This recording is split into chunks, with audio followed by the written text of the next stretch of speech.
Medieval summers were deadlier than winters, killing more people under clear skies than frozen nights ever did. In July of 1348, the air in an English market town hangs thick with rot. Flies blacken butcher tables. A child retches beside a well, and heat presses down on wool-clad bodies as church bells toll again before noon. The sun shines. People die anyway. The danger feels wrong to modern instincts. Winter looks cruel. Ice, hunger, bare trees, but medieval death records tell a different story. In parish rolls from England, Italy, and the Low Countries, mortality spikes between June and September. Graveyards fill faster when days are long. In Florence, Milan, and Paris, chroniclers note fevers of the heat sweeping neighborhoods. Summer is not relief from hardship. It is when hardship multiplies. To understand why medieval summers were so lethal, the story must widen beyond weather. Europe between 1200 and 1500 is a world without refrigeration, sanitation, or germ theory. Heat turns rivers into slow-moving sewers and wells into warm broth. Milk sours within hours. Meat spoils by afternoon. Insects thrive. Fleas multiply in grain stores. By August, a single cut earned during harvest can fester into a death sentence within days. Archaeological remains show healed fractures alongside lethal infections. Bodies strong enough to work, undone by what follows the work. The great killers of the Middle Ages also prefer warmth. Plague outbreaks surge in summer months, when rats breed and fleas feed aggressively. Dysentery spreads through shared water in cities packed behind walls. Armies march in summer and collapse from disease before battle. During the 1415 Agincourt campaign, illness thins ranks weeks before arrows fly. Even childbirth grows riskier as dehydration and infection rise. Winter kills loudly and visibly. Summer kills quietly, everywhere. This journey moves through kitchens, fields, cities, and sick rooms to trace how heat turns ordinary life into hazard. Charters, wills, and monastery records leave fingerprints of the pattern. More burials, fewer baptisms, sudden silences in family lines. Medical texts warn against hot humors, prescribing bloodletting that weakens patients already fading. Faith responds with processions that pack bodies together, accelerating spread. By following medieval summers day by day, from the first warm weeks of May to the exhaustion of September, the paradox sharpens. Sunshine does not mean safety. Growth does not mean health. The season of life becomes the season of death. And once that truth takes hold, the medieval year looks very different as the heat returns. As the heat returns, that truth tightens its grip. The bells that tolled through winter hunger now ring faster under blue skies, and the danger does not retreat with the frost. It ripens. By late May, the sun climbs higher, and what looked like survival becomes exposure. Warmth seeps into stone walls and human bodies alike. And with it comes a season medieval people both depended on and feared. The town wakes earlier now. Dawn arrives before the cockerel finishes its second call, and the streets fill with sound. Wooden shutters thrown open, carts rattling over ruts, vendors shouting the first cherries of the year. Fields beyond the walls glow green. Wheat stands knee-high. Gardens swell with onions and beans. Summer promises abundance, and abundance promises life. But in a place like 14th century Norwich or Siena or Rouen, abundance also means crowding, waste, and rot, all accelerated by heat. By June, the air smells different. Not sharp like winter's smoke, but sweet and sour at once. Refuse piles soften. Tanners' vats bubble. Open drains run slow. The same rivers that carry barges of grain also carry slaughterhouse blood, human waste, and dead animals bloated in the shallows. When the level drops in a dry spell, water grows warm to the touch. People drink it anyway. There is no alternative. This matters because summer compresses time. What takes weeks in the cold happens in days. Milk turns within hours. A loaf baked at dawn grows furry by nightfall. A cut earned in the fields, barely noticed at first, reddens, swells, then pulses with pain by the third day. The clock starts ticking the moment the heat sets in, though no one hears it. In July 1298, a baker in Paris records unusually high demand for bread despite full granaries. The reason appears days later in burial accounts from the parish of Saint Gervais. Sudden fevers, fluxes of the belly, children dying within 48 hours. The grain has not failed. The season has turned. Heat draws people together, to wells, to markets, to churches seeking relief from the smell outside, and proximity becomes its own threat. A single afternoon captures the paradox. In an English market town, a boy named Thomas, his name preserved only in a manor court roll, runs barefoot between stalls, chasing flies.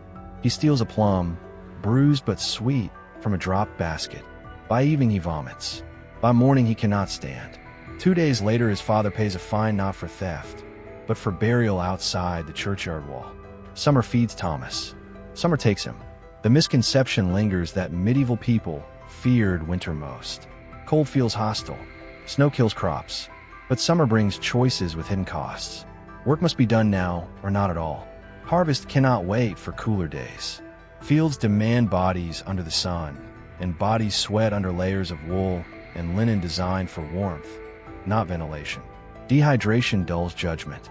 Exhaustion invites mistakes, and mistakes in summer are unforgiving. Medical texts of the period understand the danger, but misname it. The Regimen Sanitatis Salernitanum, copied across Europe by 1300, warns against excess heat disturbing the humors. Its advice sounds sensible: eat lightly, avoid midday exertion. But treatment fails when illness strikes. Bloodletting remains the answer to fever, even as patients weaken further. In a season that drains fluids relentlessly, doctors remove what little remains. Evidence of summer's violence lies quietly in the ground. Archaeologists studying cemeteries in York and Lubeck note clusters of burials aligned with warmer months. Individual graves hastily cut, not mass pits, suggesting sudden but localized death. Teeth show stress markers consistent with dehydration and gastrointestinal illness. These are not famine victims. These are people undone quickly, in the middle of apparent plenty. And then there are the flies. Chroniclers complain about them endlessly, describing black clouds that coat food and wounds alike. They are dismissed as annoyance, not enemy.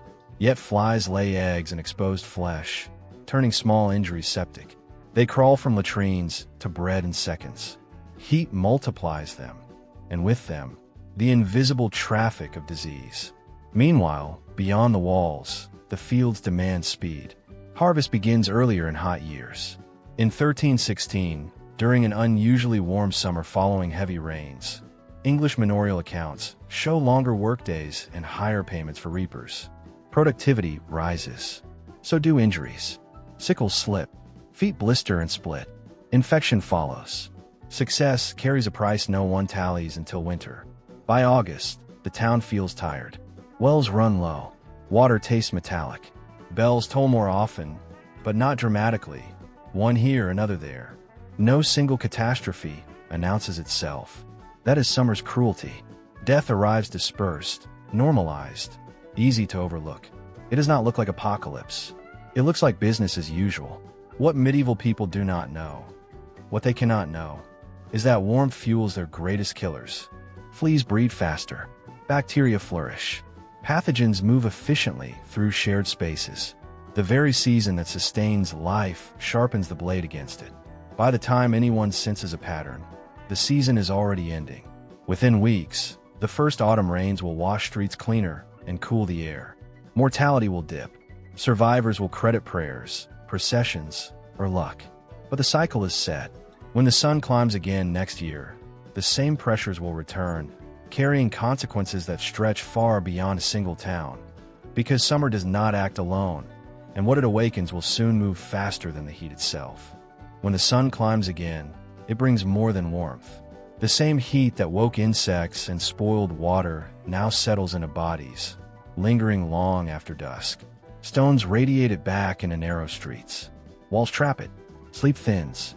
Strength leaks away hour by hour, and the season's danger tightens from the outside in. In a medieval town, there is no escaping heat. Houses crowd together for defense, not ventilation. Upper rooms trap air like ovens. Shutters open wide, but breezes stall in alleys barely 6 feet across. By midday in July, The temperature inside a workshop can climb past 30 degrees Celsius, hotter near the roof where apprentices labor. There are no fans to stir relief, no ice to cool water, no way to slow the body's steady loss of fluid except stopping work, an option few can afford. This matters because summer does not strike evenly. Heat hunts the vulnerable. The poor wear what they own, not what the season demands. Wool tunics, layered linen, leather aprons stiff with sweat, all designed to preserve warmth in winter, become burdens in July. Archaeological textiles recovered from London's Thames foreshore show tightly woven wool still common in the 14th century, even for laborers. Removing layers risks sunburn and injury, keeping them on quartz exhaustion. On a June morning in 1381, a field outside Canterbury fills with reapers. The grain has ripened early after weeks of sun. They work fast, bent low, swinging sickles in rhythm. Sweat runs into eyes. Mouths go dry. The foreman presses them on. Every hour matters now. Delay risks rain, rot loss. By noon, one man staggers. By afternoon, two lie in the shade of a hedgerow, skin flushed, breathing shallow. They are not injured. They are spent. Heat weakens quietly. Dehydration thickens blood. Muscles cramp. Judgment slips. A misstep brings a cut. A cut in summer becomes a gateway. Medical writers notice the pattern without understanding it. John of Gadsden, physician to Edward II, warns in 1314 that hot seasons dissolve the strength. His remedies, cool foods, rest, sound reasonable. His treatments, bleeding to restore balance, undo what little strength remains. The ticking clock here runs daily. Dawn offers a few tolerable hours. By mid-morning, the sun presses down like a weight. Laborers choose between stopping early or finishing the task. Neither choice is safe. Stopping risks hunger later. Continuing risks collapse now. This is the difficult choice that defines summer survival. Elderly bodies fare worse. Bones ache, heart strain. Chroniclers mention sudden deaths of old men during heat waves, often dismissed as natural. But parish registers from Bologna in 1340 show burials of older adults clustering in July and August, not January. The cold does not finish them. The heat does. Their homes, built to keep warmth in, trap it relentlessly. Children suffer too, especially infants swaddled tightly against drafts that never come. In hot months, milk spoils quickly. Wet nurses fall ill, diarrhea spreads. The hidden cost of abundance emerges again. Full markets do not protect fragile bodies from heat's slow theft of water and energy. Cities amplify everything. Stone and tile absorb sunlight all day, releasing it at night. Even after sunset, streets stay warm. Sleep fragments. Recovery fails. By the time morning comes, bodies begin the day already depleted. Meanwhile, wells grow warmer and shallower. Water offers less relief with every sip. Primary evidence whispers this story rather than shouting it. In 2013, analysis of skeletal remains from a medieval cemetery in Cambridge revealed stress markers consistent with repeated dehydration episodes. Lines in teeth formed during childhood summers. These people survived, but the record of heat lived on in their bones. Others did not leave such quiet traces. They appear only as names struck from tax lists, or as gaps where names should be. The common belief holds that medieval people simply endured heat better, hardened by climate and labor. The truth cuts the other way. Their bodies were conditioned for cold. Their technology fought winter brilliantly. Fireplaces, thick walls, heavy cloth, and failed utterly against summer. The tools that saved lives in January shortened them in July. It is an ironic reversal written into architecture and clothing alike. By August, the parallel threads converge. Exhaustion slows work just as harvest reaches its peak. Injuries rise. Healing slows. Infection accelerates. Heat does not kill alone. It sets the stage. And what steps onto that stage next moves faster than any human can. By the time the first cooler nights arrive, damage is already spread. Workers carry unseen illnesses home. Elders weaken beyond recovery. Children fail to regain lost weight. The town exhales, believing the worst has passed. Bells ring less often. Relief feels earned.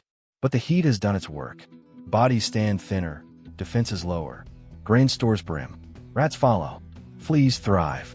Within weeks, something new begins to move through the same streets that baked under summer sun, and the season's final consequence prepares to reveal itself. By the time the heat has thin bodies and lower defenses, the next danger slips in unnoticed. It arrives without pain, without smell strong enough to warn, without a single dramatic moment. It pours into cups, fills buckets, and soaks bread. The relief everyone reaches for becomes the delivery system for what summer has been preparing. In medieval towns, water shapes every hour. Bells may mark time, but wells decide survival. In winter, water behaves. Ice locks filth in place. Cold slows decay. Streams run clear and fast. Come June, that discipline vanishes. Wells sink lower as demand rises. Rivers slacken. What once moved now lingers, and what lingers gathers everything poured into it. In 1332, the city of Siena draws water from a network of underground channels. The Bottini, celebrated for their ingenuity. They still exist today, narrow tunnels cut through clay, feeding public fountains. In summer, those channels warm. Algae blooms cling to stone. Sediment thickens. The water looks unchanged. It tastes the same. It carries more than anyone can see. This matters because water touches everyone, constantly. Laborers drink at dawn and dusk. Children sip between play. Bakers knead it into dough. Brewers rely on it daily, though boiling offers uneven protection. When water turns hostile, there's no opting out. The ticking clock accelerates with every swallow. A scene repeats across Europe. At a well near Rouen in July 1361, women queue with wooden buckets. Horses drink from the runoff. A pig roots nearby. Waste from households drains downhill, seeping into the same ground that feeds the well. No one connects these facts. Water looks clear enough. Thirst decides quickly. Rivers fare worse. They serve as transport, boundary, and sewer all at once. In London, the Thames carries barges of grain and timber, but also receives slaughterhouse offal, tannery runoff, and human waste. By late summer, the river level drops. Flow slows. Sunlight penetrates shallows, feeding microbial life. The river turns into a moving ledger of everything the city discards. The setup hides its threat. Medieval people understand bad air. They fear stench. They mistrust swamps. Clear water seems safe. Winter reinforces the illusion. Frozen surfaces trap filth. Snowmelt flushes channels clean. Mortality dips. When summer arrives, people trust the same sources without adjusting for the change. The danger remains invisible. Primary records hint at the pattern. In 1285, London issues the first major sanitation ordinance, attempting to regulate waste disposal into the Thames. The order follows repeated summer illness outbreaks, not winter crises. The response treats smell as the problem. The solution misses the cause. Archaeology fills in the rest. Analysis of medieval well sediments in York reveals layers rich in fecal bacteria during warm months, alongside parasite eggs from both humans and animals. These wells sit inside dense neighborhoods, sometimes only a few feet from latrines. In winter, contamination slows. In summer, it blooms. The revelation sharpens here. Clean-looking water kills more effectively than foul air. People avoid what offends the senses. They consume what is not. Heat turns water into a silent courier, and thirst forces the choice repeatedly. This is the hidden cost of summer abundance. A parish record from Bologna in 1350 notes a wave of sudden deaths attributed to flux. The term masks a spectrum of waterborne illnesses. Dysentery, typhoid, and other bacterial infections move swiftly through communities weakened by heat. The cause appears individual. The effect spreads collectively. The yes but moment lands hard. Medieval cities invest in water infrastructure earlier than many assume. Aqueducts, conduits, fountains all exist. Yes, but they rely on gravity and open access. Animals drink where people draw water. Washing happens upstream from drinking.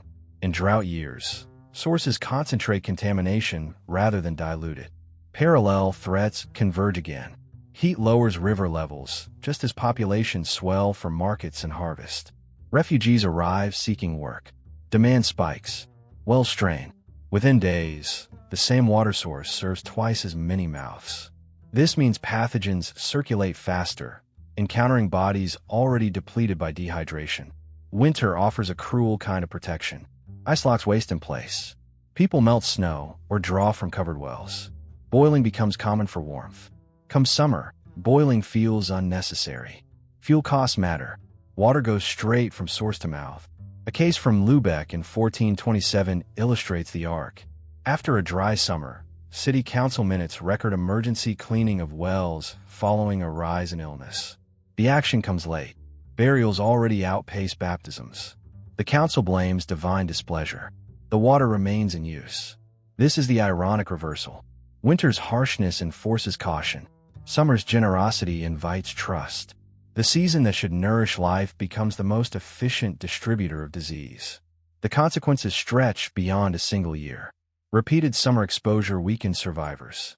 Chronic infections stunt children. Adults lose resilience. When new diseases arrive, populations meet them already compromised. Water does not merely kill in the moment. It prepares the ground. By August, the signs multiply. Bell tolls cluster again. Households restrict movement. Processions form, drawing crowds to fountains for ritual washing and shared cups. What feels like protection accelerates spread. Meanwhile, rivers continue their work, carrying the city's life and waste together toward the sea. By the time autumn rains finally flush channels clean, the damage has moved inward. Illness lingers. Survivors carry pathogens home. And beyond the walls, rats gather where grain and water meet, thriving in the same warm conditions, setting the stage for what will follow as summer's last gift moves from water to flesh. By the time water has done its quiet damage, hunger sharpens the edge. The same heat that warms wells also presses into kitchens and markets, where relief appears close enough to touch. Food fills stalls. Milk foams in pails. Fresh meat hangs pink and promising. Summer seems to answer every fear with abundance, and then turns that answer against the people who trust it. In medieval towns, eating never stops being urgent.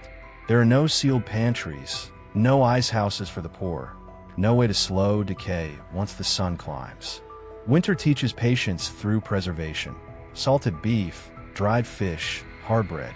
Summer tempts with immediacy. Food arrives alive, warm, still breathing an hour before it is sold. The clock starts ticking the moment it leaves the field or the carcass. This matters because heat accelerates rot with brutal efficiency. By midday in July, meat sweats on hooks. Flies settle.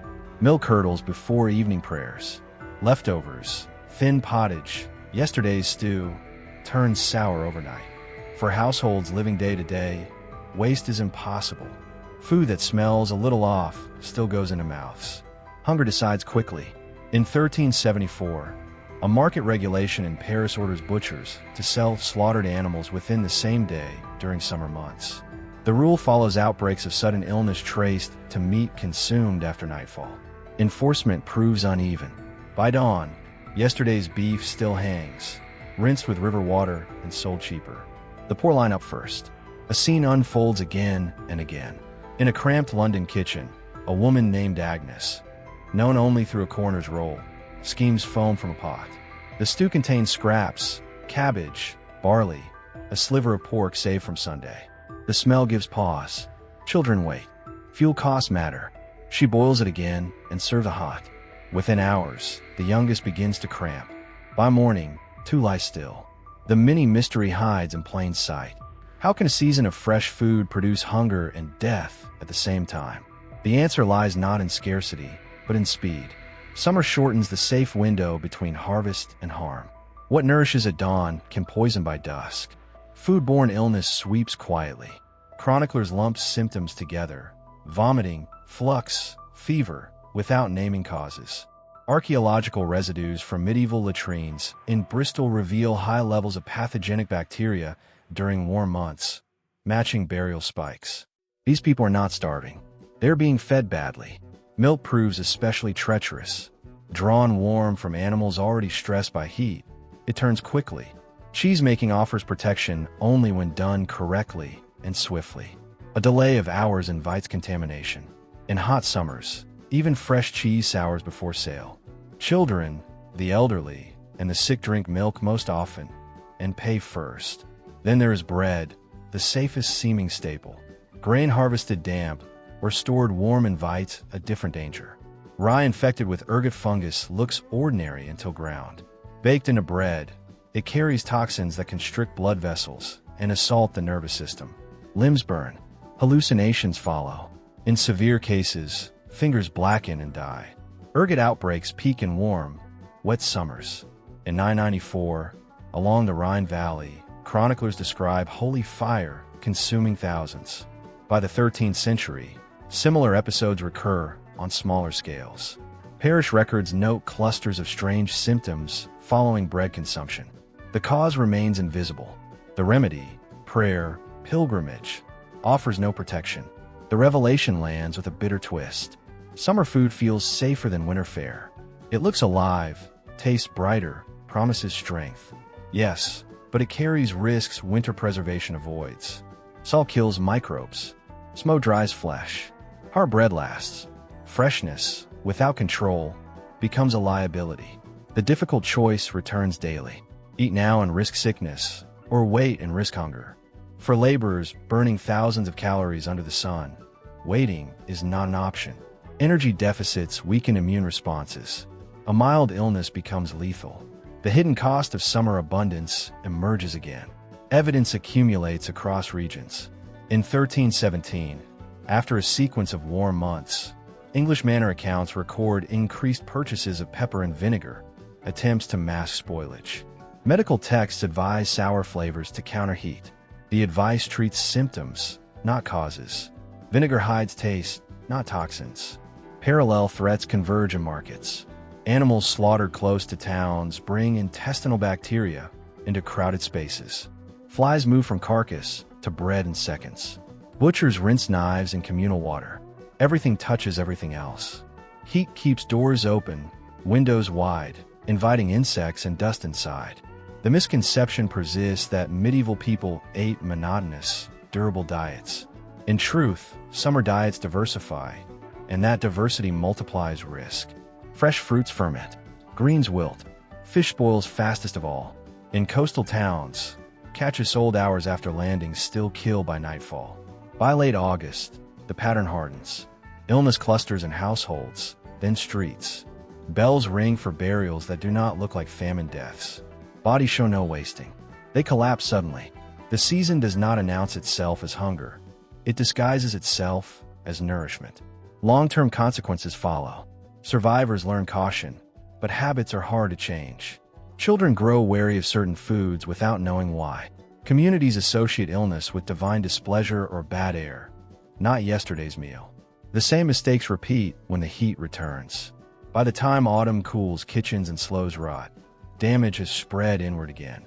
Weakened bodies meet the next threat poorly prepared. Food, water, and heat have worked together, eroding resilience layer by layer. And hovering above it all, multiplying faster than anyone notices, something small and tireless gathers strength. Drawn to meat, to milk, to waste, ready to turn decay into motion as summer's most efficient accomplice. The smell lingered even after the pot was scraped clean, a sour sweetness hanging in the air that heat only sharpened. What people feared most in those weeks after the thaw was hunger returning. What they did not fear, what they barely noticed, was the low, persistent sound that came with the warmth. A faint buzzing at first, then more. By the time summer settled in, it filled rooms the way smoke once had, drifting through open shutters and landing wherever life left a trace. In June, the flies arrived as reliably as saints' days on the calendar. They came through cracks in wattle walls, through privy doors left ajar, through the open mouths of slaughtered animals cooling too slowly in the shade. In a 1318 household account from Norwich, a monk notes extra linen purchased for covering meat against vermin. He does not explain why. He does not need to. Everyone knew what happened when meat lay bare. It blackened with movement.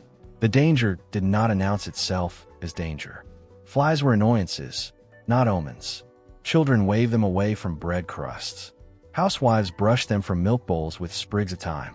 In marketplaces from Rouen to Bologna, vendors shooed clouds of them from figs and fish, muttering curses but still selling what remained. The question that haunted summer was never whether flies would come, but how long food could last once they did. Time pressed hard in the heat. A slaughtered pig in July had hours, not days. Milk turned within a morning. Leftover pottage thickened by nightfall, its surface shimmering. Eat now or lose it, but eat too fast and risk something else. That was the choice, and it came daily. In 1361, the physician John of Burgundy warned that corruption breeds swiftly in hot air, advising moderation. Moderation, however, could not slow rot. One afternoon outside Siena, a field laborer named Matteo cut his calf on a scythe blade. The wound was shallow. He wrapped it in cloth and returned to work. By evening, flies had found it. By morning, the cloth writhed. A surgeon later recorded the case, noting, "Worms present, yet the flesh otherwise sound." The maggots were removed. Matteo survived. The account ends there, calm and clinical, but the detail lingers. Worms did not signal death. Sometimes, they meant the opposite. This was the medieval paradox. Maggots disgusted, but they also cleaned wounds. Surgeons knew this by experience, not theory. What no one knew, what no one could see, was that the flies themselves carried invisible cargo from latrine to loaf, from corpse to cup. The mystery hid in plain sight, riding on legs the width of hairs. By mid-century, cities grew dense enough that flies became seasonal storms. In London's Cheapside, records from 1384 mention shopkeepers petitioning for street cleaning before the heat worsens. The stakes were obvious, even if the cause was not. Waste piled up. Animals bled out in alleys. Water stood in ruts. Flies bred in days. Mosquitoes followed, rising from marshy edges of towns and slow rivers like the Thames and the Pur. Their bites were familiar, itchy, expected. Fevers were expected too. People blamed the air. They always did. Summer sickness came from miasma, from heat trapped between walls, from God's displeasure. In 1349, the Florentine chronicler Matteo Villani wrote of pestilential vapors, thick in August. He described swarms of insects as a symptom, not a cause. That assumption shaped every response. Fires burned to cleanse air. Bells rang. Processions marched. Meanwhile, flies kept landing. Archaeology fills in what words missed. At the site of Warham Percy in Yorkshire, insect remains preserved in soil layers show sharp increases in blowfly pupae during burial spikes. The flies came first. Death followed fast enough to leave a record. In cesspits excavated in Lubeck, layers dated to the early 1400s contained mosquito larvae alongside human waste, proof of stagnant water within city walls. Summer did not just bring life. It multiplied contact. The revelation is cruelly simple. Flies were not just witnesses to decay. They were participants. Yes, they cleaned. Yes, they warned. But they also moved disease with ruthless efficiency. Every landing stitched environments together, privy to plate, wound to mouth. What people understood as separate problems merged into one system of spread. Heat accelerated it. Density fed it. Ignorance sealed it. The ticking clock ran from sunrise to sunset. Food exposed at noon could sicken by dusk. A wound uncovered for an hour could change course by morning. Choices stacked up. Cover the meat and risk spoilage beneath cloth. Leave it open and risk flies. Drink from the river now, or walk farther and lose daylight. None of these felt like life or death decisions. Together, they were. And then there were the mosquitoes. In the marshlands outside Rome in 1403, laborers abandoned harvests after waves of fever swept camps. A papal account book notes payments for relocating workers uphill.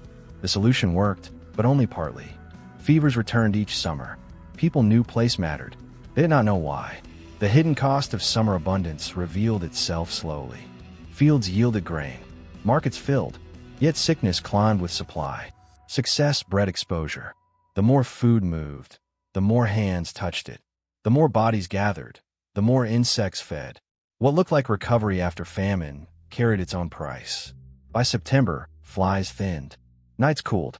The buzzing faded. Survivors credited prayers, weather, fortune. But something had shifted. Within months, records show gaps. Workers missing. Households dissolved. Wills written early. The season passed, but its effects did not. What they did not know was that this pattern would repeat. tightening with every growing city and warmer year. The insects would return first, patient and precise, and behind them, carried lightly and without intent, would come consequences no bell or bonfire could drive away. Already moving toward the next summer. Already moving toward the next summer. The danger did not wait for permission. It traveled quietly, hidden in the same warmth that brought grain to market and people back into the streets. The buzzing had faded, the nights cooled, and yet something remained, lodged in places no bell or bonfire could reach. By the time shutters opened again and trade resumed in earnest, the real threat had already found its season. Warmth changed everything. It woke what winter suppressed. In April, ships returned to Mediterranean ports loaded with wheat, cloth, spices, and stowaways. Rats slipped down mooring ropes in Messina and Genoa, their bodies sleek from months at sea, their fleas restless and hungry. By May of 1347, clerks in Sicily noted unusual deaths among dock workers.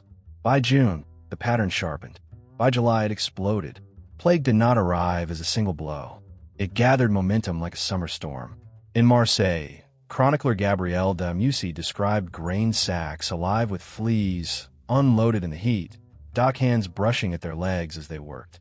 The sacks went inland, cart by cart, feeding cities and feeding something else along the way. The question people asked was simple and wrong. Why now? Why in summer, when life seemed strongest? The stakes could not have been higher. In 1348, Florence counted its dead by the hundreds each week once June heat set in. Giovanni Boccaccio, writing later, remembered bodies swelling as if filled with air, abandoned in houses too dangerous to enter. But the plague did not begin with death. It began with movement, with rats multiplying in warm grain stores, with fleas breeding faster as temperatures climbed above 20 degrees Celsius, with trade routes reopening after winter storms loosened their grip. In a warehouse near Pisa, a merchant named Lorenzo kept careful records. His ledgers from May 1348 show brisk business. Barley from the countryside, rye from the north. In July, the handwriting falters. Fewer entries. By August, none. Archaeologists excavating similar sites centuries later found layers of rat bones thickest in summer deposits, mixed with flea remains in the dust between floorboards. The evidence lay where the merchants had worked, unseen at the time. The mystery deepened because people expected the opposite. Cold killed. Heat healed. That belief guided behavior. Windows opened wider. Crowds gathered. Grain was redistributed to prevent famine. Each decision made sense. Each carried a hidden cost. The plague followed warmth because warmth made its ecosystem thrive. Rats bred faster. Fleas fed more aggressively. Human contact surged. What looked like recovery after winter scarcity became the perfect storm. By July 1348, Paris recorded its first major outbreak. Burial registers from Saint-Germain-des-Prés showed deaths doubling between June and August. The same curve appears in London parish rolls from 1349, with peaks in late summer. This was not coincidence. It was biology moving at seasonal speed. The ticking clock ran from the first flea bite to the fever that followed, often less than 6 days. The revelation comes when expectation collapses. Yes, plague struck in winter too, but it burned hottest in warmth. Modern analysis of Yersinia pestis confirms what medieval records imply. Fleas block faster in heat, increasing transmission. Warmth accelerates the bacteria inside them. Grain stores become incubators. Trade routes become arteries. The disease did not chase cold bodies. It chased opportunity. Primary sources circle this truth without naming it. The physician Gentile de Foligno, writing in 1348, warned that putrefaction increases with heat, advising avoidance of crowds and grain dust. He did not know about fleas. He knew about summer. In London, ordinances in 1349 ordered the removal of refuse before the heat of the day, recognizing timing without grasping cause. These measures slowed nothing. Personal stakes sharpened the picture. In Bruges, a dock worker named Peter survived the winter of 1349, only to die in August. His will, dated July 20th, lists debts paid and grain stored against hunger. Hunger did not kill him. Summer did. The irony cut deep. Preparation for scarcity increased exposure to abundance. The mounting obstacles overwhelmed every response. Quarantines faltered as trade demanded movement. Cities closed gates, then reopened them for food. Rats ignored walls. Fleas rode inside clothing. Burning herbs masked smells, not microbes. Each attempt to restore normal life fed the system that destroyed it. Meanwhile, inland towns felt the echo. In 1350, records from Avignon show outbreaks flaring after summer pilgrim arrivals. The papal court fled heat for countryside air, carrying the plague with them. Parallel threats converged: faith-driven travel, economic necessity, seasonal warmth. No single cause, but a network tightening. By the following spring, survivors hoped the worst had passed, and then summer returned. Within months, secondary waves struck, often deadlier in cities that had relaxed vigilance. The pattern repeated across decades. Outbreaks in 1361, 1374, 1400, all cresting in warm months. The disease learned the calendar better than people did. This moment would echo centuries later when scientists finally traced plague to fleas and rats, confirming what the seasons had long whispered. But in the medieval world, knowledge lagged behind experience. They saw the heat. They felt the loss. They never saw the chain linking grain sack to grave. By the time autumn cooled the streets again, the damage had been done. Trade slowed. Rats died off. Fleas retreated. The plague slept, not gone, just waiting. And as winter quieted the land, the seeds of the next disaster lay stored in granaries and harbors, ready to wake when warmth returned, already moving toward the next summer. By the time the plague loosened its grip, the roads filled again, not with pilgrims or merchants, but with men under banners. The same warmth that woke fleas and rats now stirred armies from winter quarters. Orders arrived with the spring rains. By June, the marching began. What looked like a return to strength carried its own quiet countdown. Summer made war possible. Roads dried, rivers dropped, fields offered forage. Lords knew this, and so did kings.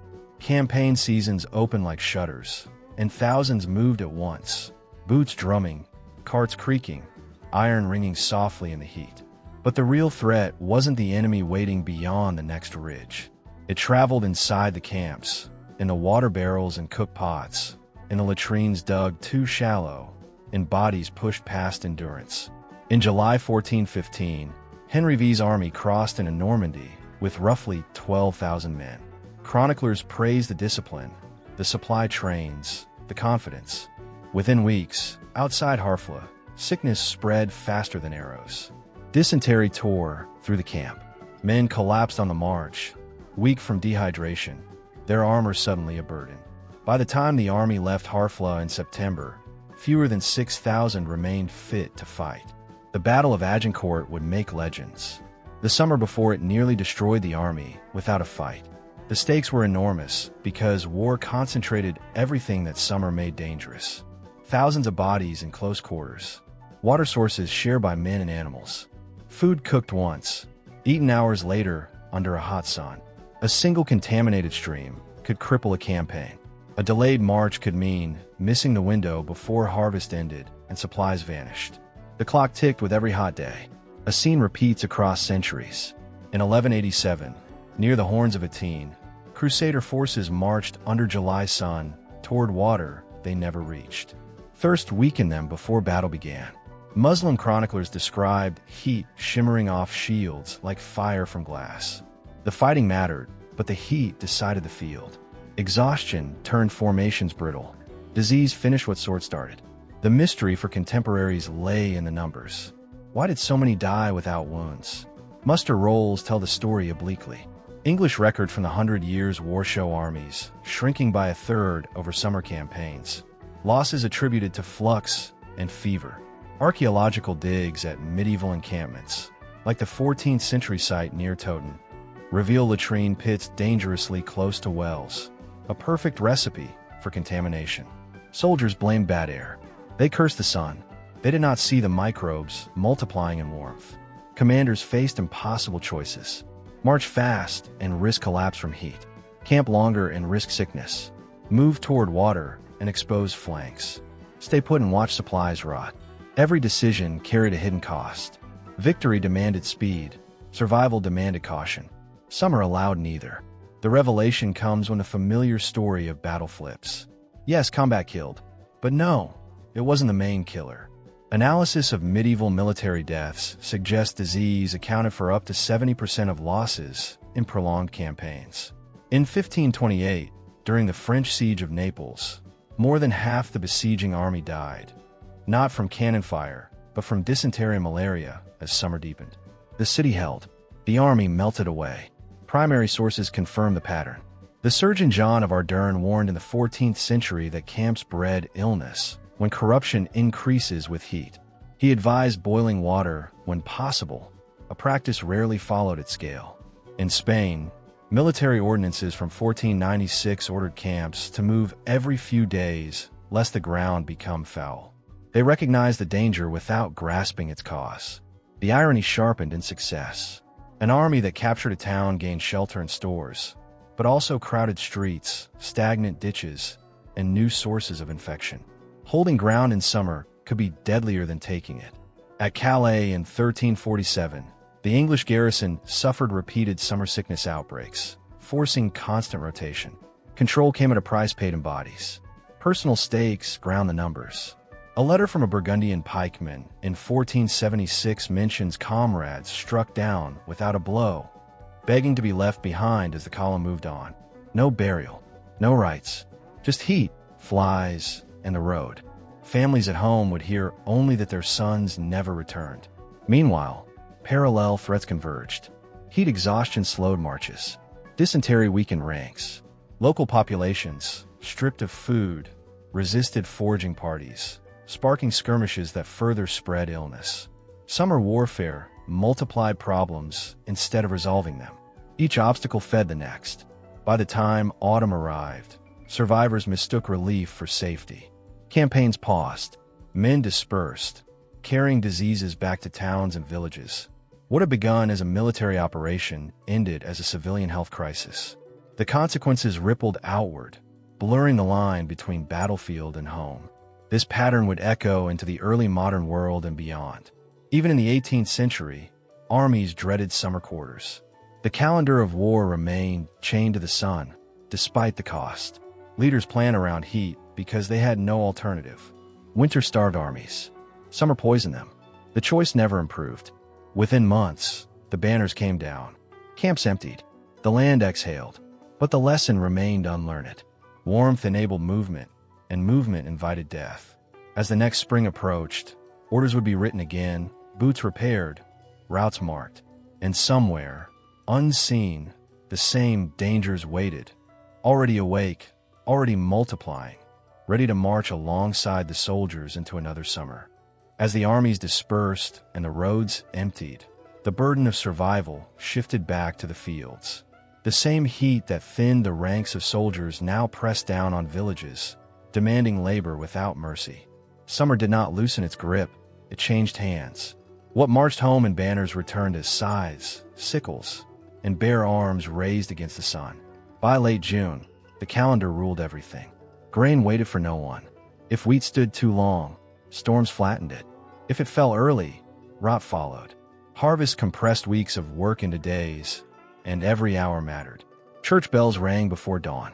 Men, women, and children moved into fields already warm, the air smelling of cut grass and dust. Water skins emptied fast, sweat-soaked linen and leather. The clock ticked with the sun's climb. The stakes were absolute. A failed harvest meant hunger through winter. A slow harvest meant spoilage. Bodies became tools, and tools cut back. In 1316, during the Great Famine, English manorial records note longer harvest days and higher injury rates as communities pushed harder against shrinking yields. The pressure did not come from cruelty alone. It came from arithmetic. Picture a reaper in East Anglia, 14th century. His sickle flashes low, close to the ankle. One slip opens skin. It barely bleeds. He binds it with cloth torn from a shirt and keeps working. Stopping costs daylight. By evening, the cut throbs. By morning, it burns. Within days, fever sets in. There is no antiseptic, no understanding of infection. The field did not kill him. The aftermath did. This was the quiet mystery of summer labor. Why small injuries turned lethal. Heat accelerated everything. Bacteria multiplied. Flies found wounds. Sweat softened skin, inviting infection. Archaeological evidence from medieval cemeteries shows healed fractures alongside signs of chronic infection. Osteomyelitis etched into bone. People survived violence. They often did not survive work. Dehydration stalked the fields. Water sources lay far from labor sites, and hauling barrels cost time. Workers rationed sips, not knowing the danger. Sunstroke followed predictably. Contemporary texts describe heat fevers striking during harvest weeks.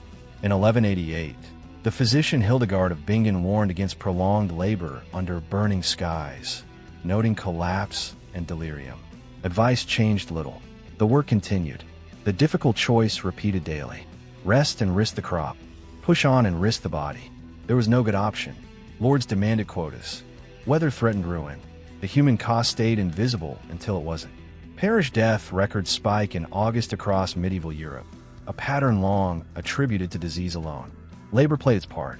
Then came infection's turning point. Yes, people expected injury. But no, they did not expect how fast warmth turned harm into death. A cut became a gateway. A blister turned septic. Animal manure fertilized fields and wounds alike. The same nitrogen that fed crops fed bacteria. In 1349, a Florentine notary recorded farmhands dying of fevers following wounds no larger than a bean. The revelation hides in plain sight. Summer magnified vulnerability. Tools themselves conspired. Iron sickles rusted. Wood handles splintered. Blades dulled, requiring more force, more slips. Archaeologists at War and Percy have found skeletal remains with repetitive stress markers, enlarged muscle attachments, worn joints, evidence of relentless motion. Broken bodies built harvests. Meanwhile, parallel threats converged. Hunger weakened workers before harvest began. Previous seasons of plague or war reduced labor pools, forcing survivors to work longer hours. Children filled gaps, their smaller bodies less able to withstand heat. Elderly hands stayed in fields because there was no one else. Each factor compounded the next. By the time injuries surfaced, help lagged. Healing knowledge mixed folklore and prayer. Poultices sealed bacteria in. Bandages reused cloth already contaminated. Success carried a hidden cost. Bringing in the harvest meant exposing everyone to its dangers at once. Survival demanded risk. Within weeks, the rhythm shifted again. Grain stored. Fields emptied. Bodies collapsed in a rest that came too late for some. Death did not arrive dramatically. It came quietly, days after the work ended, when fever spiked and strength failed. Families marked losses after the yield, lay safe in barns. The long-term consequences stretched forward. Repeated summers shortened lives. Chronic pain limited future labor. Communities adapted by spreading risk, rotating tasks, sharing tools. But the sun remained undefeated. Each year reset the struggle. As autumn approached, relief carried illusion. Cooler air slowed infection. Work eased, but the damage lingered. Those weakened by summer faced winter with less margin. A bad cut in July could mean a grave by November. This moment would echo beyond the fields. The same bodies that harvested grain stocked cities. The same injuries that festered at home traveled with migrants seeking work. Summer's toll did not end at the hedgerow. It flowed outward, into markets and towns, into the systems already strained by heat. By the following spring, scars remained, on skin, on bone, on memory. The cycle prepared to repeat. Warmth promised life. It delivered survival at a price. And as the sun climbed again, another danger stirred alongside the fields, one that fed not on blood or sweat, but on something even more fundamental. The fields emptied, but the danger didn't fade with distance. It followed the carts and aching bodies back through the gates, riding in on sweat and breath, settling where stone trapped the day's heat and refused to give it back. What had begun under open skies now compressed itself into walls and alleys, and the relief people expected from reaching the city never came. By late June, cities like Paris, London, and Florence swelled past their limits. In 1292, Paris counted more than 200,000 souls inside walls built for far fewer. Houses leaned inward, upper floors jutting so close that neighbors could shake hands from windows. Streets narrowed into channels where sunlight struck once at noon and then vanished, leaving warmth to linger like a held breath. The air thickened. Horses slipped on refuse. Bells rang for the dead with growing regularity, and no one yet understood why summer felt heavier here than in the fields. The stakes sharpened quickly. Cities promised safety, work, bread, walls against bandits. But heat exposed a different truth. Wells ran shallow by July. The Seine and the Thames slowed, their banks rimmed with butcher waste and human filth. In 1388, an English statute complained that dung and filth of the butchers choked London's lanes, especially in time of summer. That complaint wasn't civic fussiness, it was survival. When water warmed, it turned hostile. Diarrheal diseases surged. Fevers followed. Families faced a ticking clock measured not in seasons, but in days between the first cramps and the final prayer. One July afternoon in 1349, a Florentine notary named Ser Piero recorded his neighbor's death. Strong in the morning, fevered by dusk, buried before sunrise.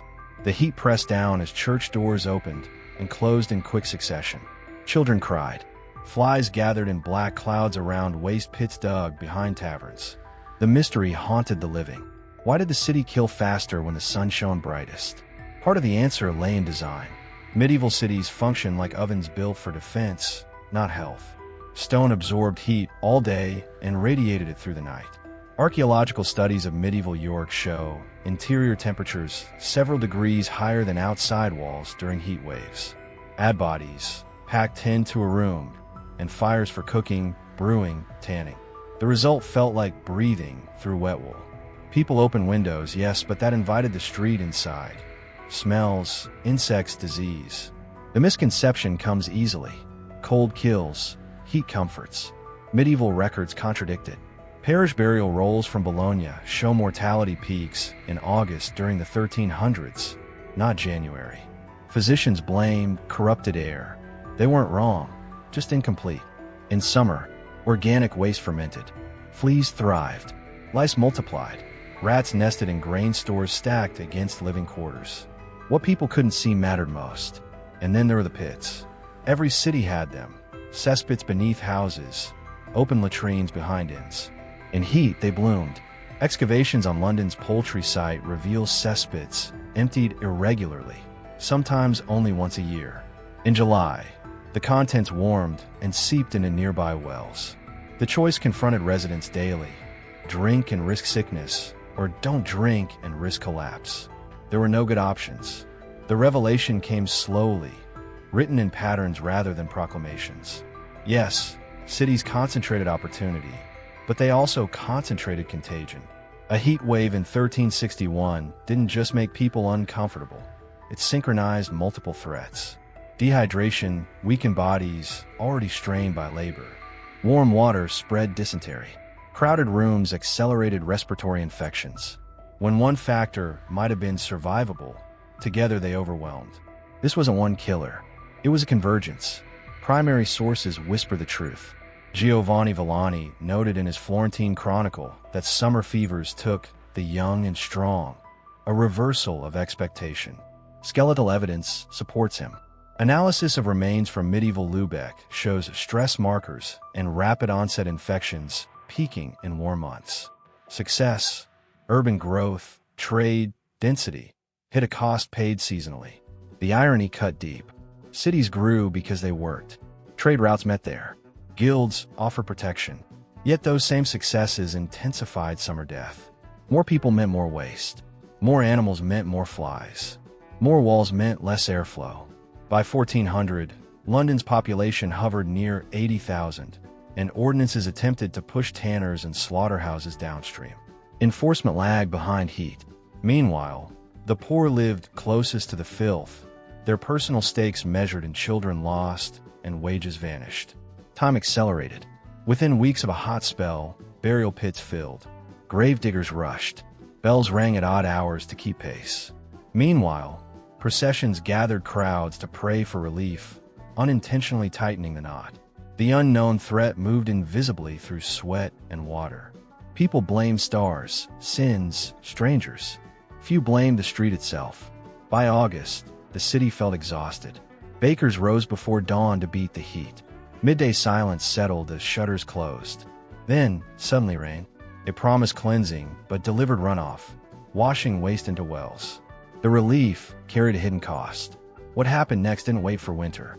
It crept forward with the lingering warmth, setting the stage for something even larger, something that would move not just through cities, but between them, riding roads and ships as summer refused to loosen its grip. The warmth lingered after the rain, clinging to stone and skin alike, and what it carried next moved more quietly than fever bells or funeral carts. It slipped into homes at night, into cups of water and bowls of thin porridge, in a mouths too small to name what hurt. While cities struggled to breathe under summer heat, another crisis unfolded lower to the ground, often unnoticed, rarely recorded, but relentless all the same. In July, the dead grew younger. Parish registers from Siena to Norwich show the pattern, even when words fail to explain it. Tiny burials cluster in the warm months, names shortened or absent altogether. Infants, the clerks wrote, or nothing at all. Childhood always carried risk in the medieval world, but summer sharpened it. What was at stake went beyond numbers. Families balanced hope against an invisible deadline, counting days from birth, praying children would survive the season. The danger announced itself softly. A baby refused milk. A toddler grew listless by afternoon. By nightfall, the body burned with fever or emptied itself faster than water could replace it. In 1427, a Florentine tax census listed households carefully. Ages, trades, mouths to feed. By August, some of those mouths vanished. The mystery confounded parents and healers alike. Why did the heat steal children first? One answer lived in the water. Infants depended on it more completely than anyone else. Breastfeeding offered some protection, but summer strained even that. Mothers worked longer hours. Dehydration thinned milk. In cities, wet nurses fed multiple children, moving between households, carrying germs they could not see.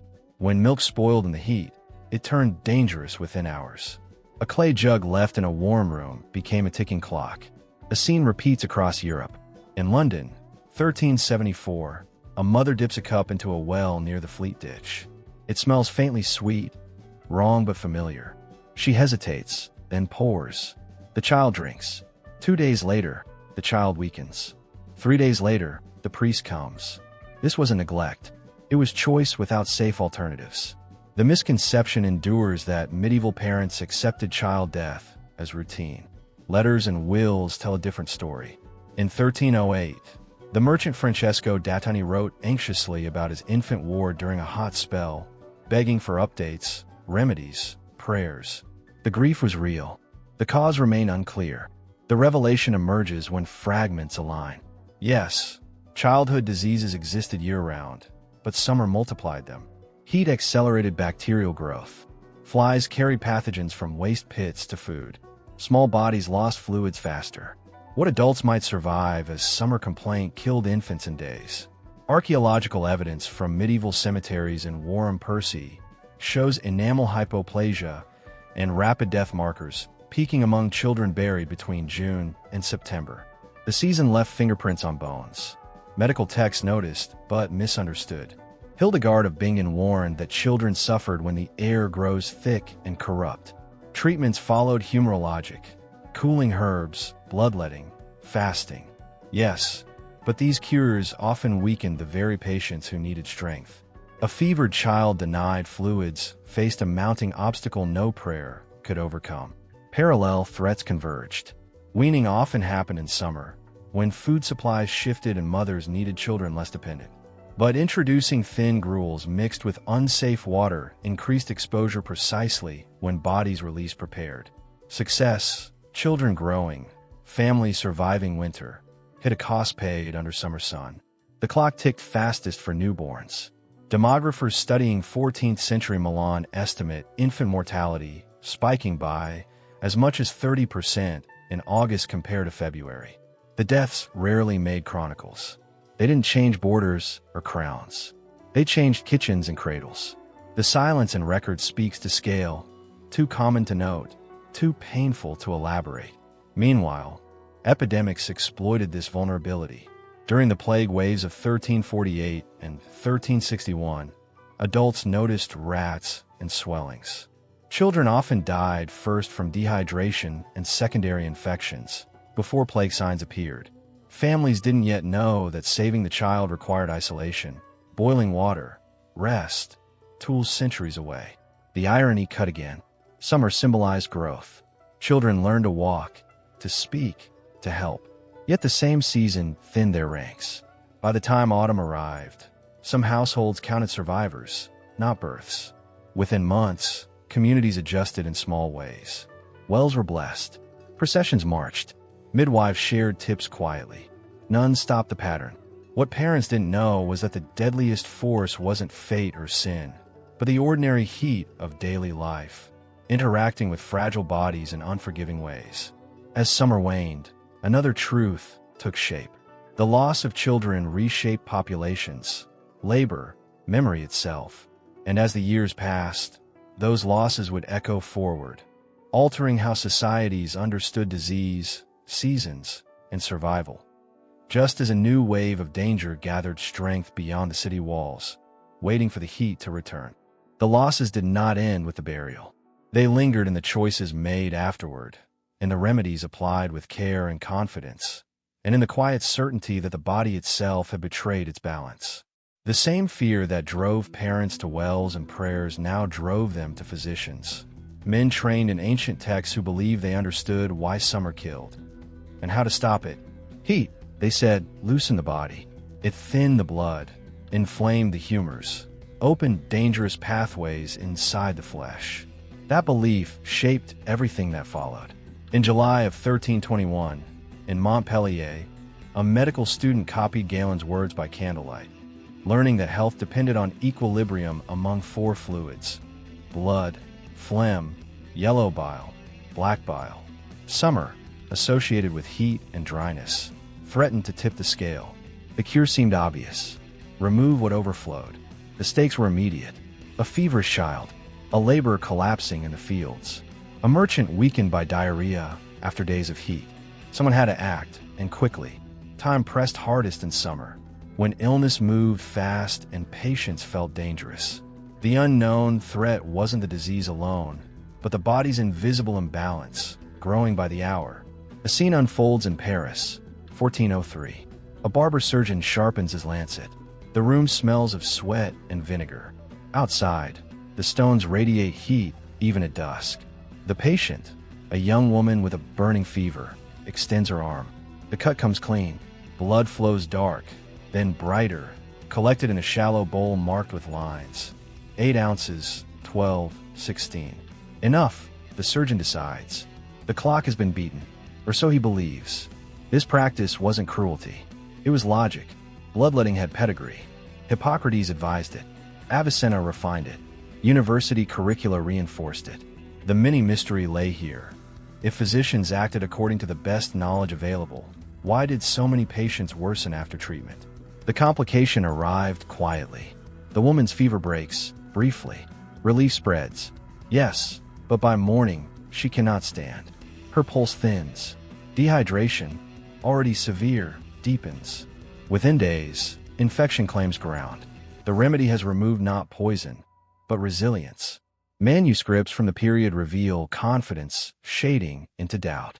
In 1241, the physician Gilbertus Anglicus warned against excessive bleeding during hot months, noting that the strength fails first, not the sickness. Yet the practice persisted. Habit outweighed caution. Authority outweighed observation. Archaeology fills the gaps left by ink. Skeletal remains from medieval hospitals in Winchester show telltale cut marks on the ulna, repeated and healed, evidence of multiple bleedings. These weren't last resorts. They were routine. And in summer, routine became lethal. The revelation sharpens when climate and theory collide.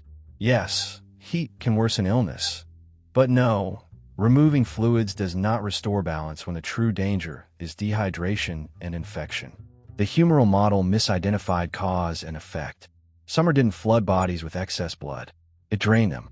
Physicians compounded the problem with other cooling treatments. purging with laxatives, emetics to induce vomiting, restricted diets of dry bread and watered wine. Each intervention followed logic. Each carried a hidden cost. The body, already fighting heat and microbes, lost more ground. The ironic reversal played out again and again. The sicker the patient appeared, the more aggressively doctors intervened. Success, a lowered fever, a calmer pulse, often mass collapse underway. By the time failure became obvious, options vanished. Personal stakes anchor the pattern. In 1367, the Florentine chronicler Giovanni Villani described an outbreak of summer fevers and praised physicians for their diligence. The death toll tells another story. Parish records show mortality peaking not during winter cold, but August heat. Treatment did not stop the spike. It marched alongside it. Meanwhile, dissent brewed at the margins. Folk healers emphasized rest and fluids. Midwives advised shade and sleep. Their methods lacked theory, but sometimes saved lives. They also lacked prestige. When outcomes clashed with doctrine, doctrine usually won. By the 15th century, cracks widened.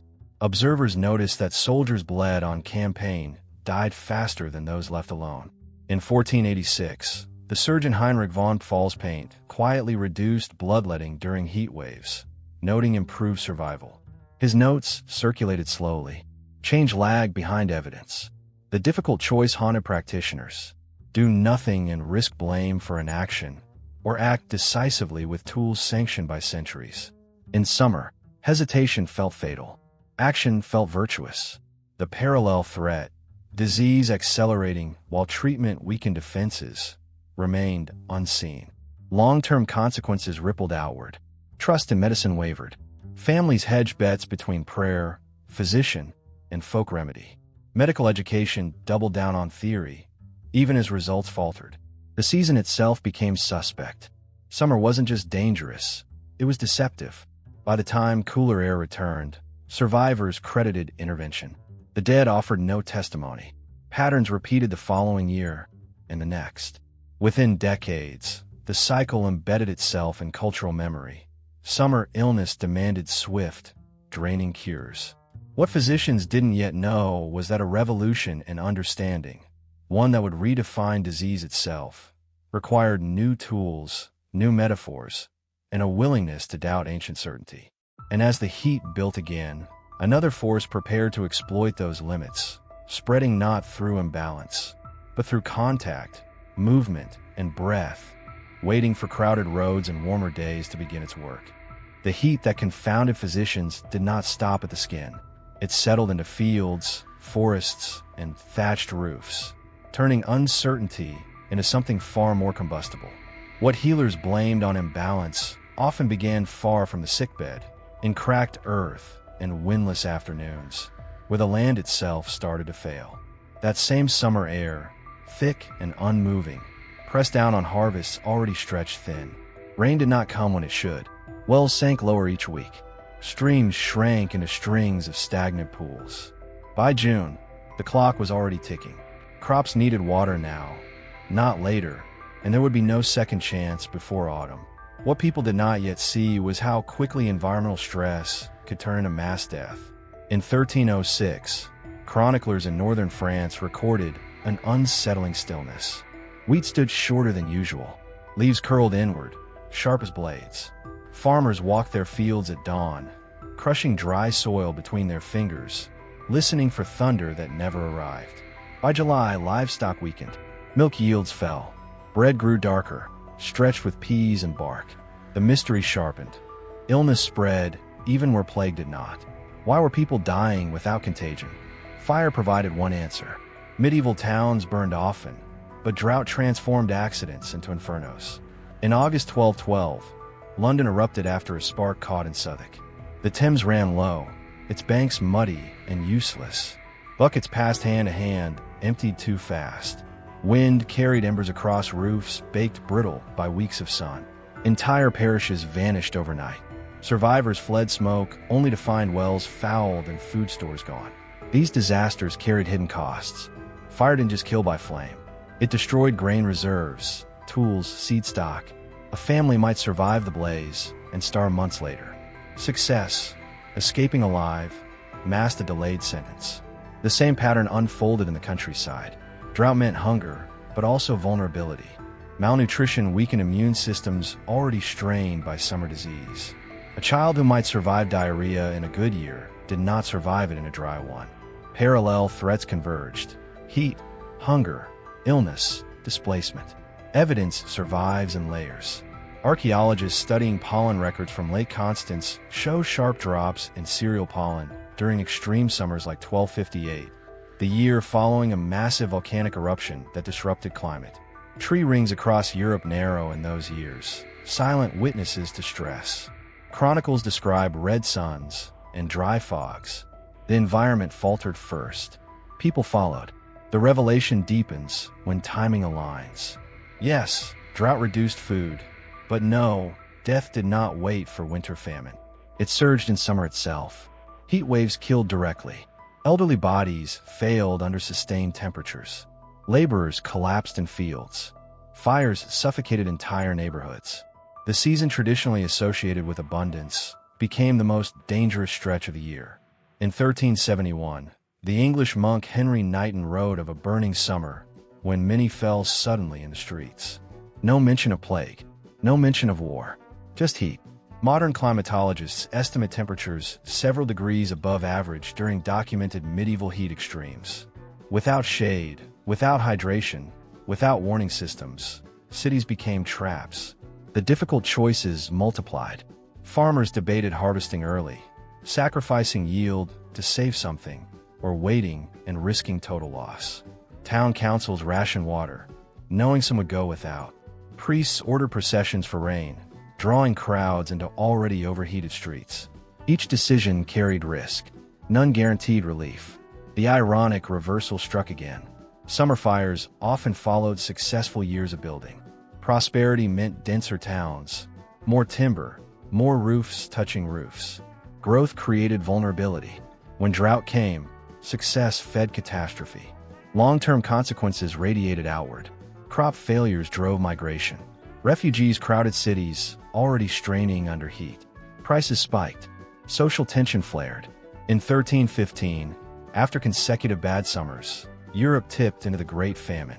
But the fuse burned long before winter snow. It burned in July fields and August streets. Meanwhile, knowledge lagged behind experience. People recognized patterns. Hot summers felt deadly, but lacked tools to intervene. Irrigation remained limited. Fire breaks rare. Environmental management rudimentary. Each summer reset the gamble. By late August, skies sometimes darkened at last. Rain fell hard on dust, flooding instead of nourishing. Crops rotted where they stood. Smoke-damaged lungs met damp air heavy with mold. Survival demanded endurance through extremes, not balance. As autumn approached, survivors took stock. They counted not only the dead, but what was gone. Seed grain, livestock, shelter. The season had taken more than lives. It had stripped resilience. And, as records hint and bones confirm, these environmental blows amplified every other threat discussed before: disease, hunger, medical error, binding them into a single, lethal cycle. What communities could not yet grasp was how tightly climate and health intertwined, how a hot summer could ignite chains of disaster stretching years ahead. And as another warm season loomed on the horizon, those unresolved pressures set the stage for something even larger, a reckoning that would test whether medieval society itself could survive the heat. The bells did not stop when the fires burned out. Long after the smoke thinned and the fields lay cracked and bare, the sound still rolled over towns at dawn and dusk, metal throats calling people together for an explanation as much as for comfort. That same fear that followed drought and heat now searched for meaning. If summer had turned against them, it cannot be by accident. By the early 14th century, Europeans lived inside a universe where nothing happened without purpose. A bad harvest might come from careless sin. A fever might rise from foul air stirred by God's displeasure. When death clustered in the hot months, people did not ask why heat made illness worse. They asked who had angered heaven. In 1315, as grain failed across northern Europe, the chronicler Henry of Latvia wrote that the air itself seemed corrupted, heavy and wrong. In that language, corruption, pollution, stain, summer sickness became a moral event. In Siena in July 1348, the heat pressed like a hand on the chest. Windows stayed open, and with them came smells of latrines and tanneries. When the first bodies fell, priests reached for rituals already sharpened by centuries of use. They organized processions, barefoot men in linen, women clutching rosaries, children singing litanies they barely understood. The bells rang faster. In Avignon, Pope Clement VI ordered public prayers as plague spread through the papal court, and crowds packed the streets beneath banners painted with saints pierced by arrows. Faith offered structure when reason failed. It also gathered thousands into the same air. What people believed mattered because belief shaped action. Medieval medicine, built on Galen and Aristotle, taught that disease came from imbalance and miasma, bad air rising from rotting matter, stirred by heat. Summer, then, did not simply reveal illness, it activated it. Physicians warned against sleeping near swamps in August. City councils in Florence banned the dumping of refuse during heat waves, not for sanitation, but to prevent poisonous vapors. The threat felt invisible, drifting everywhere. You cannot fight it with a sword. You could only appease it. The stakes rose with every funeral. If God punished communities, then private repentance was not enough. Entire towns had to act. In 1349, as plague reached Strasbourg, magistrates approved a massive procession to cleanse the city. Bells tolled. Relics came out. The sick walked beside the well. The mystery hid in plain sight. Why did these acts, meant to stop death, so often precede another surge? The answer lay in movement. Summer rituals unfolded outdoors, in heat that thinned patience and thickened sweat. People touched icons, kissed relics, shared cups of water. Archaeologists excavating plague cemeteries outside London have found mass burials dated precisely to late summer peaks, their layers matching documentary records of large public devotions. The crowd felt like medicine. It behaved like fuel. Not everyone accepted this quietly. In the Rhineland, flagellant groups marched from town to town in the 1340s, whipping themselves bloody in public squares. They believed pain would draw mercy, that visible suffering could substitute for unseen sin. Contemporary accounts, including those by the chronicler Matthias of Nuremberg, described thousands moving together, singing as they went. Local priests sometimes tried to stop them. Others joined. The ticking clock here was spiritual. 40 days to repent, or judgment would fall. But with each stop, the flagellants carried more than belief. They carried disease. Here is the complication historians still wrestle with. These people were not irrational. Within their worldview, the logic held. If illness traveled through air and angered God stir that air, then prayer addressed cause, not symptom. And sometimes, briefly, it seemed to work. Chroniclers note lulls after major rites. The bells quieted. The dead slowed. Yes, but only for days. The relief came with a hidden cost. Primary sources make the pattern hard to ignore. In the Parisian Medical Faculty's report of 1348, scholars warned against large gatherings during epidemics, noting that the corruption of the air increases where many breathe together. They still recommended prayer. The irony cut deep. Success required failure. Faith offered cohesion, but cohesion intensified risk. Summer sharpened every edge. Heat pushed people outside churches into squares. Pilgrimages peaked between June and August, when roads stayed passable. At Canterbury, records show offerings spiking in midsummer plague years, proof of swelling crowds. Meanwhile, Jewish communities, blamed for divine anger or poisoned wells, faced violence that fractured towns further. Fear multiplied threats. Disease marched alongside persecution. And yet, belief also preserved memory. Votive paintings commissioned after epidemics show saints hovering over cities, arrows frozen midair. These images, found in churches from Venice to Lubeck, mark an emotional truth. People needed to see order in chaos. The misconception is that faith only blinded. In reality, it organized response for better and worse. By late summer, choices narrowed. Close the gates and cancel rituals, risking God's wrath and public panic. Or gather and pray, risking another wave of death. City leaders balanced theology and survival without knowing the scale. In Milan, Authorities reportedly sealed infected houses early during plague outbreaks, limiting movement. Mortality fell compared to neighboring cities. But such measures came with backlash. Locked doors looked like abandonment. By the following spring, some lessons lingered. Others vanished. Processions returned. Bells rang again. What people did not know was how close they stood to an invisible tipping point, where belief, heat, and biology fused into something far more dangerous than any single force alone.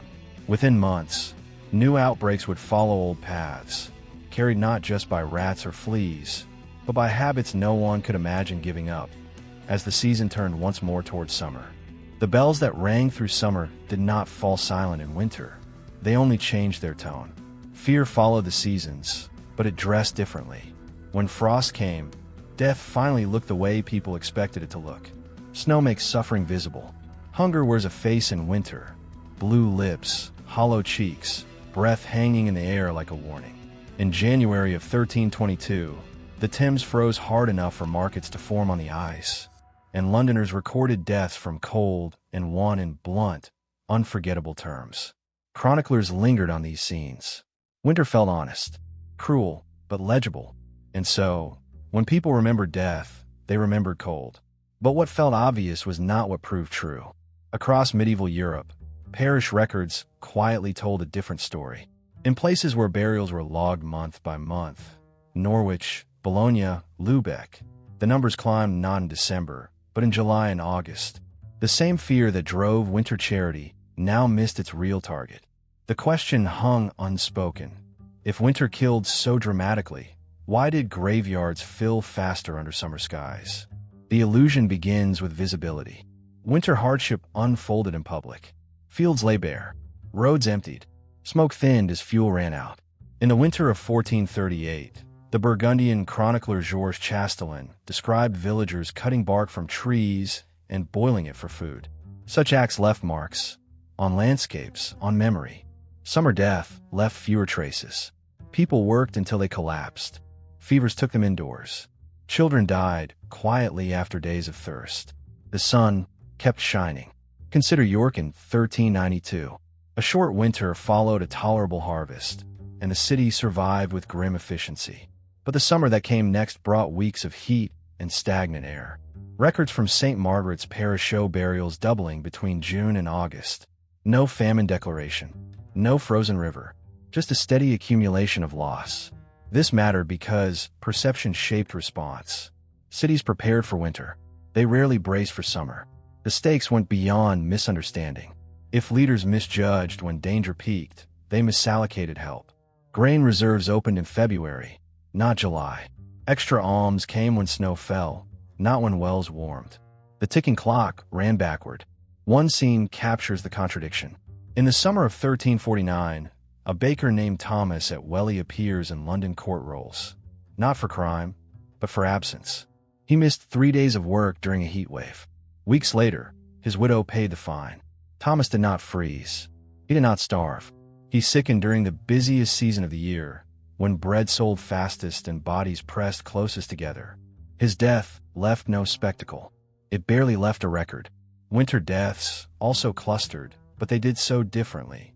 Cold slowed movement. Armies halted. Trade thinned. Disease spread less efficiently when people stayed inside smaller circles. Modern analysis of skeletal remains from medieval cemeteries supports this pattern. Studies of stress markers and isotopes suggest higher acute mortality during warm months, while winter showed signs of chronic deprivation rather than mass die-off. In other words, winter weakened. Summer killed. This is the revelation that unsettles expectations. Yes, winter brought hunger, but hunger unfolded over months, and communities adapted. Summer compressed danger. Heat accelerated rot. Bacteria multiplied. Water sources shrank. Flies swarmed. What people experienced as a good year could still turn lethal by July. Primary sources whisper this truth. The Italian physician Gentile de Foligno, writing before his own death in 1348, warned that the greatest peril comes when heat and crowding meet. He did not mention snow, nor did the burial pits uncovered outside medieval Paris, where layers correspond to summer epidemics, not winter scarcity. The evidence points away from the blizzard and toward the sun. Yet memory resisted. Winter felt like an enemy you could see approaching. Summer felt like home. This created an ironic reversal. The season associated with life masked death, while the season associated with death commanded attention. It shaped stories parents told children, sermons priests preached, and policies councils enforced. The consequences stretched forward. Because winter fear dominated imagination, innovations followed the cold. Better storage, thicker clothing, communal ovens. Little changed about summer behavior. Markets remained crowded. Wells stayed shallow. Processions continued. Even medical advice focused on avoiding chill rather than managing heat. The hidden cost of surviving winter was complacency in summer. Parallel threats converged. A hot year combined with modest crop failure and urban crowding could outstrip even the worst winters. In 1361, a second wave of plague, the pestis secunda, hit England hardest in late summer, killing large numbers of children who had survived the first outbreak. Winter had spared them. Summer did not. The irony cut deep.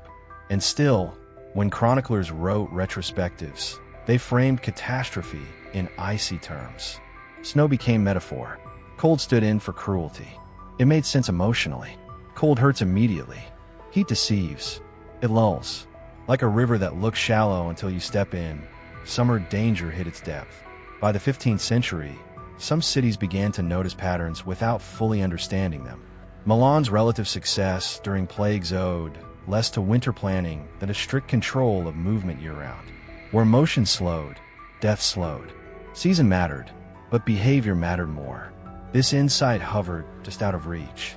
What people did not know was how close they were to a shift in understanding that would rewrite the calendar of fear. Numbers were accumulating. Records thickened. Patterns sharpened. Within generations, observers would begin to suspect that the deadliest months were not the darkest ones, and that the true enemy arrived not with frost, but with warmth, carried forward, silently, into a future that would finally learn to count.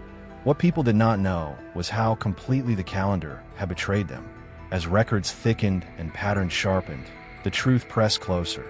The season they feared least had been doing the most damage all along. Warmth, not cold, had quietly taken a lead.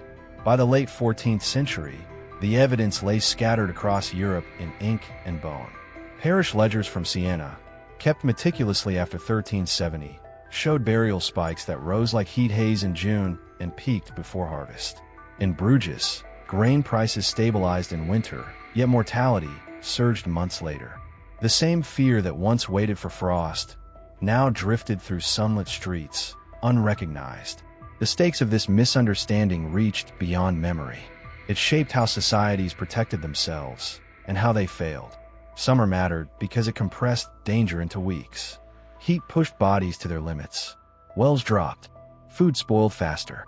Work intensified as daylight stretched. The ticking clock began at the solstice, not the snowfall. In 1403, Florence recorded 40 consecutive days above 30 degrees Celsius by modern estimates reconstructed from tree rings. Bakers rose before dawn, masons worked until collapse, and water carriers charged double by noon. The city did not panic. It functioned, and people died. A single scene survives in a letter from a merchant named Matteo Villani, describing his nephew's death during a July heat wave. The boy fell ill after hauling wine casks from the Arno. No plague marks, no hunger, just fever, delirium, and silence by morning. Villani blamed bad air. He never blamed the season. This is the quiet center of the story. Summer death did not announce itself. It hid inside routine. That made it deadlier. Cities mobilized against visible threats. They failed against ordinary days. The misconception hardened into habit. Winter required preparation. Summer required endurance. The revelation arrives when those habits meet numbers. Modern historians analyzing medieval burial registers, from Exeter to Krakow, have found summer mortality exceeding winter by as much as 30% in non-famine years. Skeletal remains from the East Smithfield Plague Cemetery in London showed dehydration stress markers clustering in warmer months. The pattern repeats across centuries. Yes, winter's killed, but summer's cold. And yet, summer also brought abundance. Markets overflowed. Festivals filled squares. This, yes, but tension blinded contemporaries. Yes, summer fed the living, but it fed bacteria faster.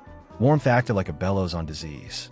Cholera-like illnesses spread through shallow wells. Dysentery followed flies. Heat exhaustion lowered resistance. The very conditions that sustained life amplified death.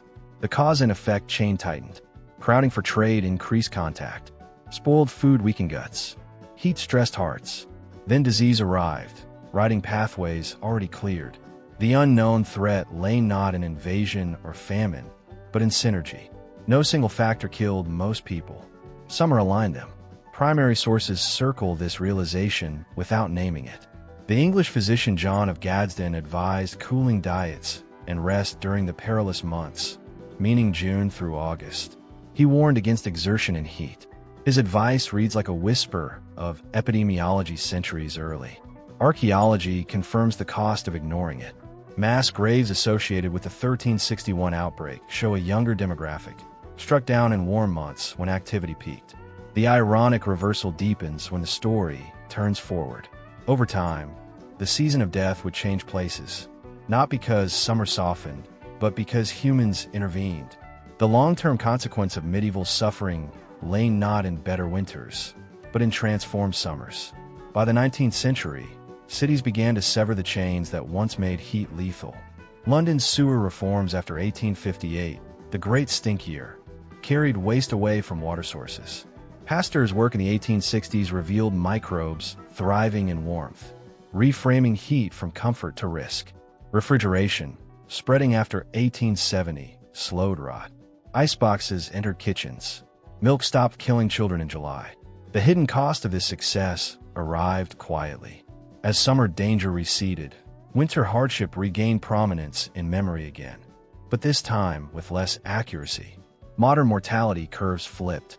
In many industrialized nations by 1900, winter deaths exceeded summer due to respiratory illness and cold stress. The calendar had turned.